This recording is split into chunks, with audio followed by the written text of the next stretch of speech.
Hey everybody, I'm Sue. I'm Bob. And we're Good Times RV. You know how when cold weather comes in and you think, oh, it's going to be so nice and toasty in your RV, and then the furnace doesn't work. Nothing, yeah. There is nothing colder than an RV with no heat. So today, we're going to do some troubleshooting and fix what we think might be our problem. Yep. So, what has it been doing, Bobby? It comes on, blows cold air. Sometimes it fires off, sometimes it doesn't. So we're told, and we've researched, that it could be the sail switch and or the limit switch. So, as you all know, we try to stay out of RV dealers, so we're going to take care of this ourselves. Yeah. And we're kind of fortunate in this situation. Our furnace is pretty easily accessible. It is, yeah. So there are some people that, you have to tear down walls or cut new holes or whatever to get to. And that's when a professional is probably a better choice. Yeah. But we believe that we can handle this ourselves with pretty good accuracy, I'm thinking. Yeah. So, anticipating that we had to make this repair, we went ahead and ordered the parts for our Dometic furnace. So we already have an extra sail switch and a limit switch because all the research says it's not getting enough air or the sail switch is not clicking in, which means that sail switch is just what it says. It's just a piece of metal blowing in the wind. So if it doesn't have enough wind blowing against it, then it's not going to It could be just, it could be dust or dog hair that's plugging it up and it just needs cleaned. We don't know, but we're going to find out. We're going to find out. So we're going to do that. Hope you enjoy. Okay, first things first, we have to remove our screen cover. I already took out the screws. And here's our furnace. So we have a vertical positioned furnace and our gas line. So Bob's outside turning off the gas, and then we'll make sure that our furnace is in the opposition. We're kind of lucky enough that our switch is right here on the front, and we're gonna hit it. Okay, there's our switch, and off she goes. All right, one thing at a time. You can see that we have a pretty good size hole for the furnace, but also this panel does come out. So we're going to go ahead and remove that so that there are no obstacles in removing the furnace.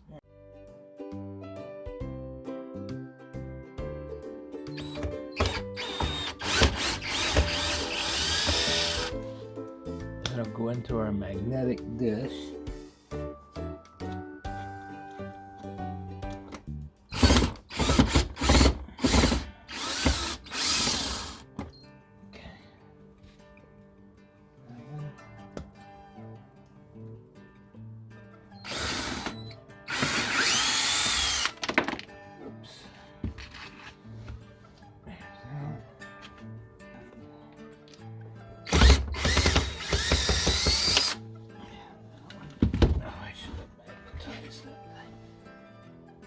Okay.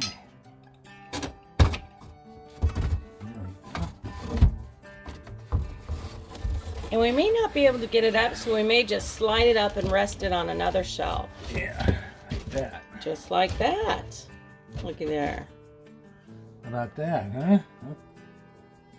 Okay, so the wall's out of the way, and you can see we have pretty good margins to be able to get to and work on this furnace. So a couple of things we have to address is we are flush mount to the wall, so that means the burner tube and the exhaust port we have to remove in order to pull this. Also, we have to disconnect the gas line. So we've already turned off the gas. And we've turned off the power to it. And then we'll disconnect these tubes. And these tubes are for the basement heating system and keeping the water pipes hot. This is a bottom discharge furnace. So there's ducting underneath the bottom, and you'll see that when we pull it out. There's a few set screws holding it to the floor over here, and that's just to keep it in position when you travel. Through this gas line. So, and don't freak out. There's going to be some residual gas that gets emitted. Probably. Boy, that is tight. Wow. There we go. Okay. I can use the shorter one to finish that off. Hopefully. I don't know if this is going to be big enough or not. Looks like it is. There we go. Get that finger tight. There's a little bit of smell of gas. Okay. All right, so it's very important that we don't crimp or crease We don't want to damage this gas tube. line. Right. So we just want to lift it out of the way without damaging it in any way. So we're gently going to just push it up. And we might be able to get it out from around there. Possibly, yeah. And then these, I think we can. Our heating vent pipes, I think we can twist those, and that will literally leave it and pull right off of there. There we go. We don't have to undo any clamps that way.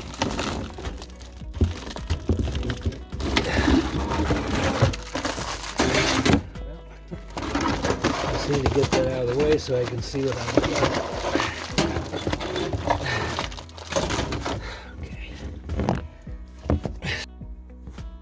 Okay, everything has been loosened up and or removed on the inside. Yeah. So the hard part now is going to be, or I guess the easy part, is taking care of the outside. Yeah, there's an exhaust tube we have to disconnect. All right, this is our exterior. First of all, we're going to cut the silicone that helps hold this burner tube exhaust plate in. And keeps water from getting in, Yeah, and so on and so forth. Any rain running down the edge of the trailer, it keeps it out. On some models, they put a door here, a very nice door, and you can pull off just that door and your sail switch will be right there. But we're not that lucky. We're not that lucky.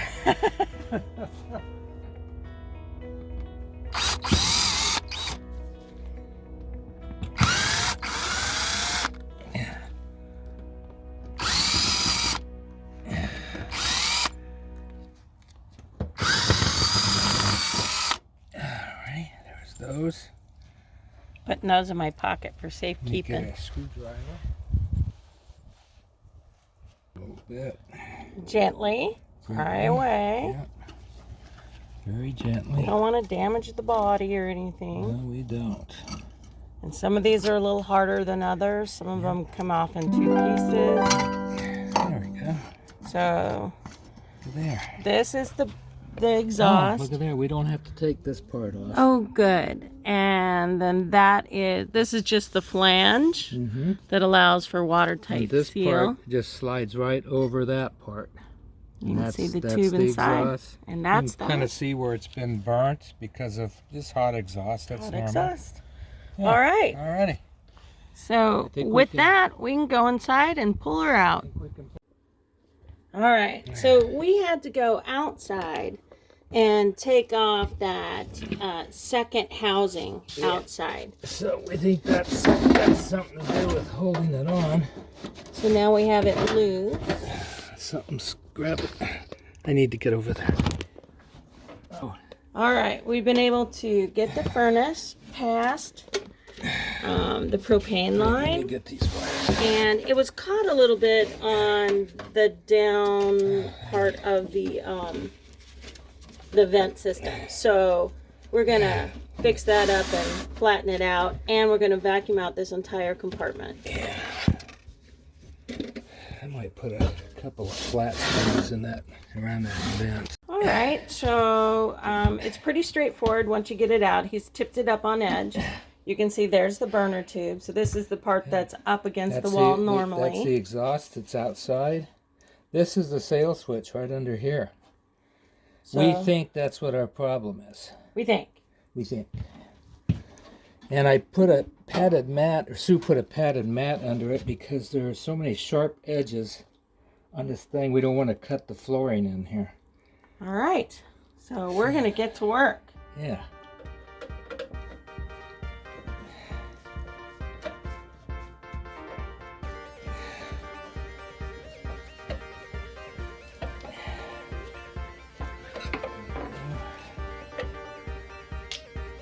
That in our magnetic dish.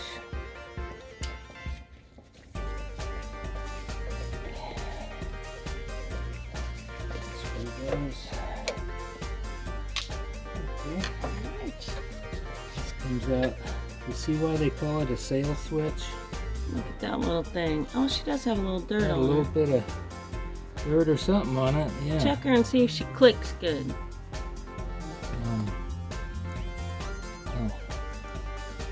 Well, I don't know. Let's take a look at the new one and see what it does. Okay. All right, so we are doing a little investigation. So here's the new one. It looks just like the old one, but this one moves so much easier. Yeah, I mean, it's just very free flowing. This one's harder to move. And that one's stiff, almost like, well, like it's dirty. See, this is a fan cage in here. So when this fan's on, it blows air against this sail switch. And that's what closes the connection. It closes the sail switch and lets gas come in and flow and holds it shut. So we think possibly the sail switch is starting to fail since it's very intermittent. Yeah, it doesn't happen all the time, and sometimes if he beats on the top of it, it'll start up. Yeah. So we don't want that to always be the premise that we have to go by. I don't like leaving that grate off all the time. It just affects the aesthetic value. Yes. When you open the pantry door. Yes. All right. So with that, I do believe we're going to switch these two bad boys out if it's possible, and or clean that one. So we'll be back. All right, so we decided to go ahead and put in the new one since the old one's a little rough operating. So once the leads, we just transferred the leads over in the same position they were in the old one. And now we're just going to screw it to the new housing bracket. It's going to get it started. Get both these screws started on here.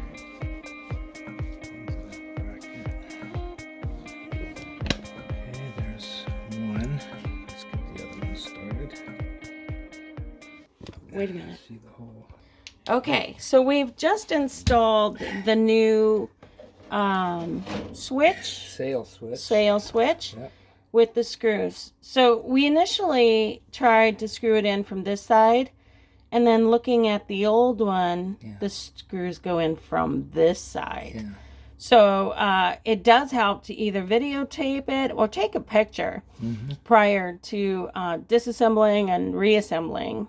Yes. So now we're going to install the sail switch. Yep. So Bob's going to carefully insert the tab. Just like that. Find the screws. There's the screw hole there. And then...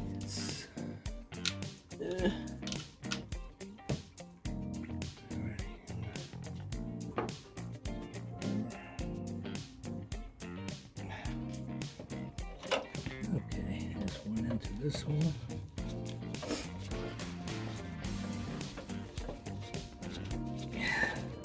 Leave it a little loose so we can maneuver this if we have to.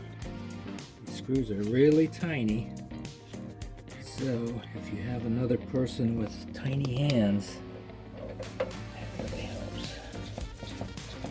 Okay, I'll go ahead and tighten them down.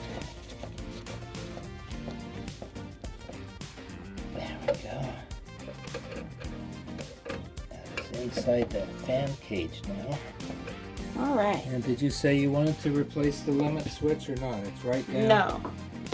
But for people's information, okay, if you need to replace it, the limit switch is right down there where those little 2 wires are. It's 2 blue wires. Yeah. It's like a solenoid is that limit switch. Yeah, so what you would do is just take these 2 screws out of here. This will lift off.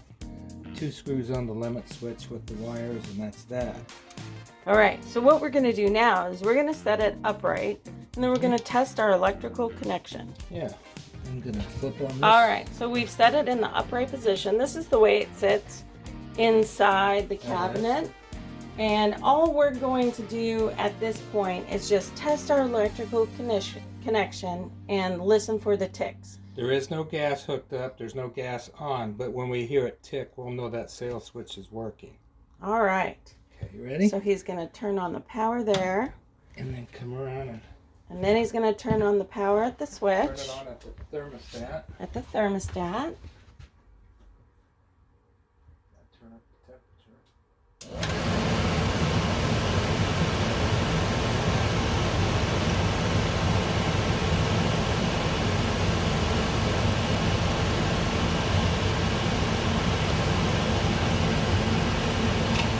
There it went. You hear that? There was that nice little click. Just click. Let it sit for a few seconds and then we'll try it again. There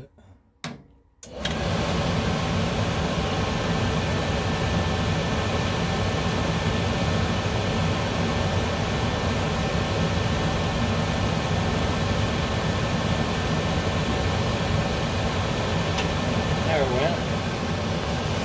Gas in to ignite. It blows first to blow any residual gas out of the vents or lines to be sure that there is not a explosion. So And that's the last thing we want. yeah, so I'm gonna get the vacuum. I'm gonna clean this sawdust out. Any of you that own a RV know that there's sawdust everywhere. I'm gonna put a couple of screws in the flashing around this, so that'll stay down, and then we'll button her back up. we'll button her up.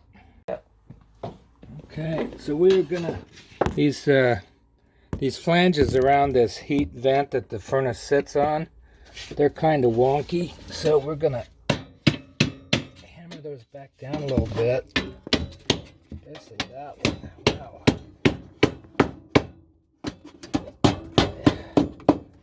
Okay.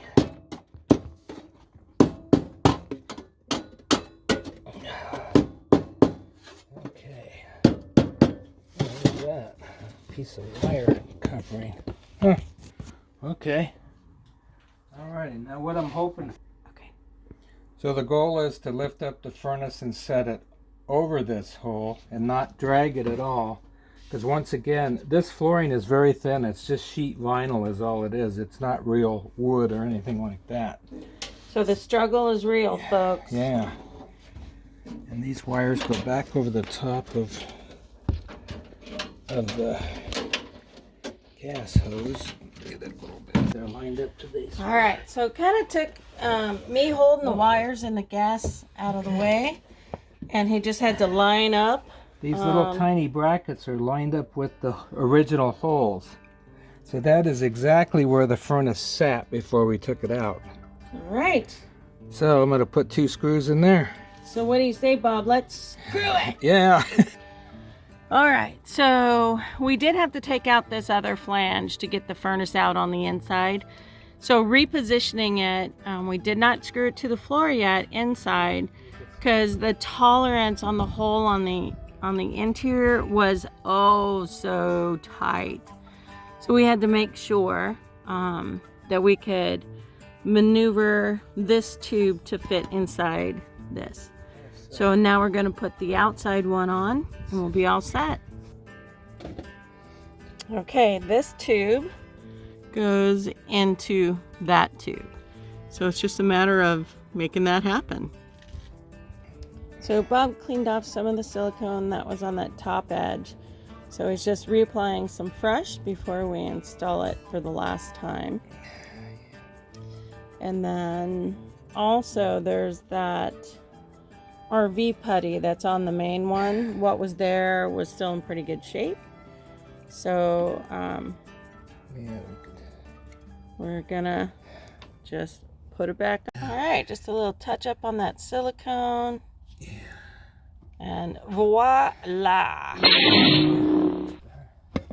Now we'll go inside and finish putting the hoses back on and screwing it all the way down to the floor, and we'll reinstall the gas line. All right, so the hoses are reattached. He's reattaching the gas line.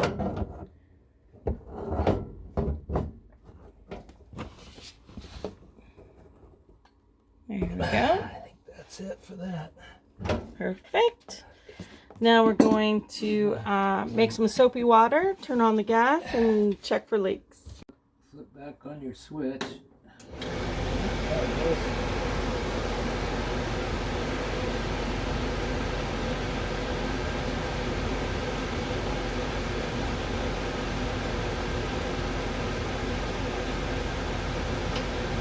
There she goes. Woohoo! How about that, huh? Yeah, baby. Yeah, very good. We just make sure we have hot air coming out of our vents. All right, warm air coming out of the vent. Yay! Oh, and since I'm talking about vent, so most vent sizes are standard 4x10. So I replaced ours at Lowe's and got the new ones. And these have a shut swivel on them. So that makes it kind of handy. They don't screw in. So we haven't taken it on the road and haven't bounced out or anything yet. So we'll see. But we got heat, baby. All right, so we're going to put it back together. He's going to, oh, we're losing the duster too. I'll take that from you. Thank you. So this is the piece of pony wall that we took out.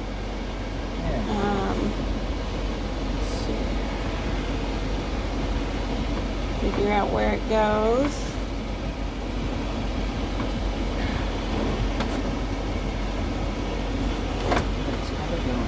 Can't remember how it went. Go under there.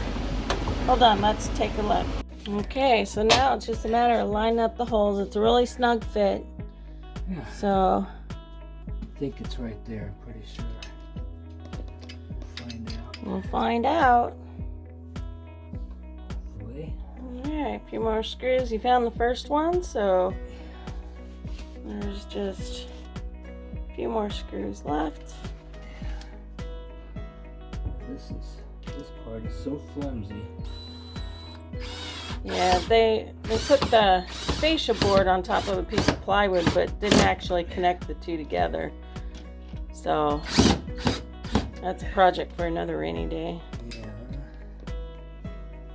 Okay. And then that one. Almost got that magnetized, but not quite.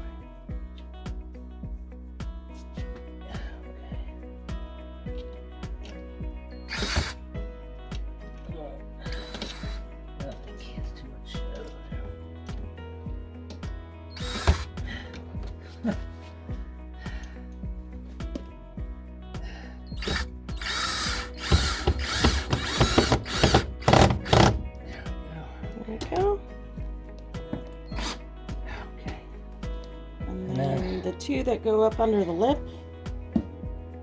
Oh, that's right. Every trailer's got a different configuration. Like some have a drawer here. Whatever it is, you just have to take it apart. This is our second trailer that the furnace has been in the pantry, at the bottom of the pantry.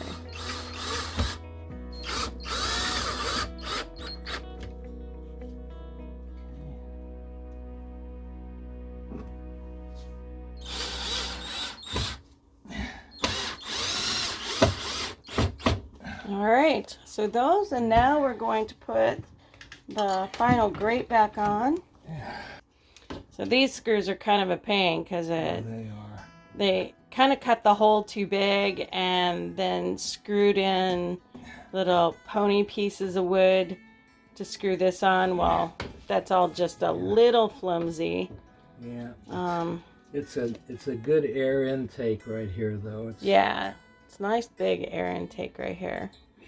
So in the future, we may fix that and maybe put like a wood frame on it and toggle pins so that we'll be able to.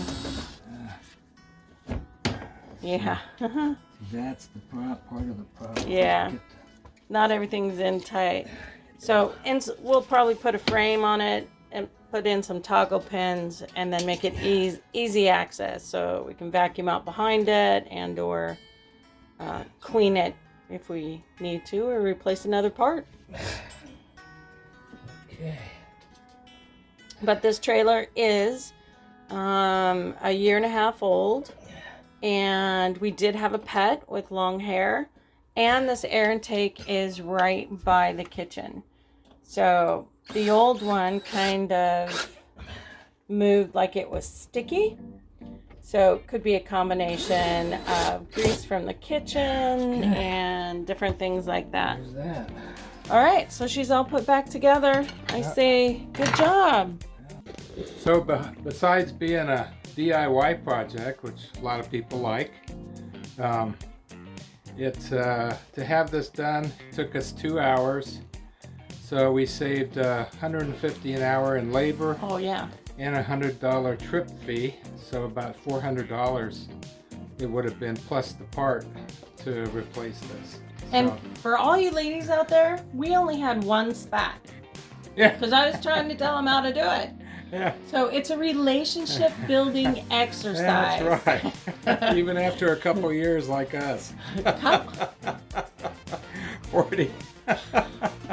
So he knows I'm kind of controlling and all of that. So he lets me slide a little bit, but every now and then, It's fixed. that's the end result. That's the end result. Our Yeah. sail switch has been replaced. It's fixed. It runs. Oh, yeah. Everything's back to Works normal. great. So I can sleep in peace tonight, Yeah. not constantly listening Oh, for I'll the tell you. furnace. Yeah, every time we heard the blower come on, we would both hold our breath till the furnace actually lit, you know. Because it didn't light every And time. I think I got up at 3 in the morning because it didn't light, and I was out here banging on it, Yeah. trying to get it. Come on, baby, just one more time, just one more time. so we got it running last night. And we decided today's the day. We got to fix this thing. Yeah, I can't sleep on pins and needles anymore, Oh, or no. on wishes and hopes that the furnace will light. Yeah. So no more cold mornings for Anywho, us. so if you have an avalanche trailer, this is basically the design of it, where the furnace is, the type of furnace. There's a sticker on the outside of it that tells you the model, the serial number, and also the part number is on there. And we get all that. We ordered all those parts on Amazon. Yeah, we did. So we ordered extra, like the limit switch, because in our manual that came with our trailer, it said it could be one of two things. Yeah. And everyone else that we spoke to said it's probably the most common, which is the sail switch. Yeah, and it's the old one is a little gummed up with. It's I don't sticky. know. Yeah. The operation was sticky. So Yeah. I do believe that maybe some cooking, Yeah, that like could be. Yeah. frying when the furnace kicks on, all of that coats things, like from your stove and stuff. Yeah, So,